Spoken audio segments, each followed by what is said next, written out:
Hey guys, welcome back to my channel. അപ്പം Godzilla x Kong the new empire എന്ന് പറയുന്ന cinema ഒരു visual treat ആയിരുന്നു.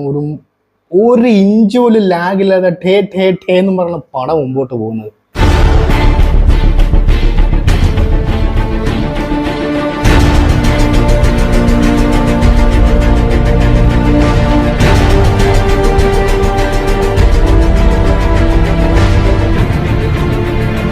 ഡയറക്ടറിൻ്റെ പേര് ആഡം വിങ്കാർഡ് എന്നാണ്. മുന്നേ ഇറങ്ങിയ ഗോഡ്സില വേഴ്സസ് കോങ് സെയിം ഡയറക്ടർ തന്നെയാണ്.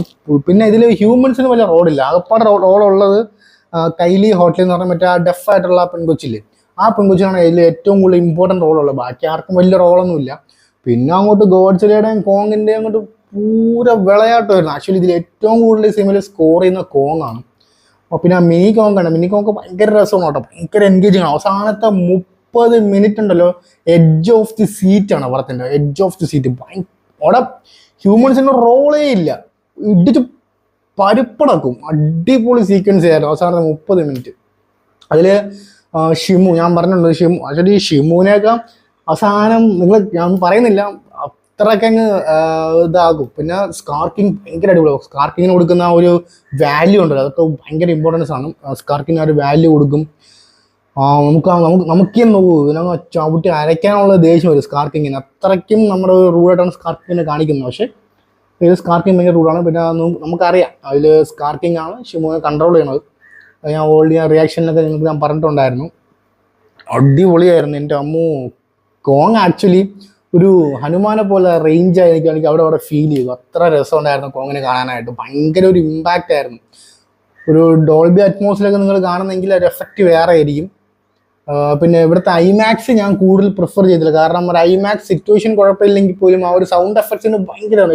ഫോർ എക്സാമ്പിൾ ആ ഷിമുവിൻ്റെ ഒക്കെ ഒരു റോറിങ് വോയിസ് ഉണ്ടല്ലോ, അതൊക്കെ ഭയങ്കര ഒരു ഡിഫറെൻ്റ് ആണ്.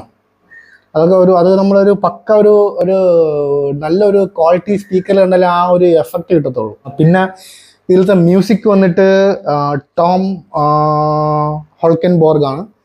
BGM സ്കോറൊക്കെ അടിപൊളിയാണ്. ഗുമ്മെന്നിരിക്കും BGM സ്കോറൊക്കെ. ഞാൻ പറഞ്ഞില്ല, അതൊക്കെ നമ്മളിതൊന്നും ശ്രദ്ധിക്കില്ല. ആക്ച്വലി ഇവരുടെ ആ ഒരു ഫൈറ്റ് സീൻസ് നമ്മൾ അതിലങ്ങ് മുഴുകിയിരിക്കും. വേറെ നമ്മൾ ഒന്നും ശ്രദ്ധിക്കാൻ പോകില്ല.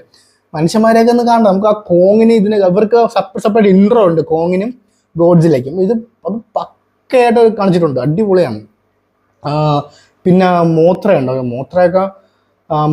നമ്മുടെ മോൺസ്റ്ററിലെ ക്വീൻ എന്ന് പറയുന്നത്. മോൺസ്റ്ററിലെ ഏറ്റവും വലിയൊരു ക്വീനാണ് മോത്രയ്ക്കും ഇങ്ങനത്തൊരു ഇമ്പോർട്ടൻ്റ് റോള് അവർ ഭയങ്കരമായിട്ടൊരു ഇമ്പോർട്ടൻ്റ് റോൾ ചെയ്യുന്നുണ്ട്. പിന്നെന്തോ പറയാനുണ്ട്, കിടിലം പടം, എനിക്ക് ഒരുപാട് ഇഷ്ടപ്പെട്ടു. അയ്യോ, ഒരു പടപടതാണ് പടം പോകുന്നത്. ഒരു ഇഞ്ച് പോലും നമുക്ക് ലാഗ് ഇല്ല. ഇത് എന്തൊരു വലിച്ചിഴക്കണത്, അങ്ങനത്തെ ഒരു ഫീലും ഇല്ല. 2.5 മണിക്കൂർ പോയത് അറിഞ്ഞില്ല കേട്ടോ. പെട്ടെന്ന് സമയം പോയി. ഞാൻ ഇനിയും കൂടെ വെച്ചിരുന്നെങ്കിൽ, ഫൈറ്റ് സീൻസ് ഇനിയും ഉണ്ടായിരുന്നെങ്കിൽ, നമ്മൾ അങ്ങനെ ഇരിക്കും. പടം ഭയങ്കര എൻഗേജിങ് ആണ് പടം. പക്ഷെ കൊടുത്ത പൈസയ്ക്ക് വെർത്താണ് അത് ഫോർ ഷുവർ.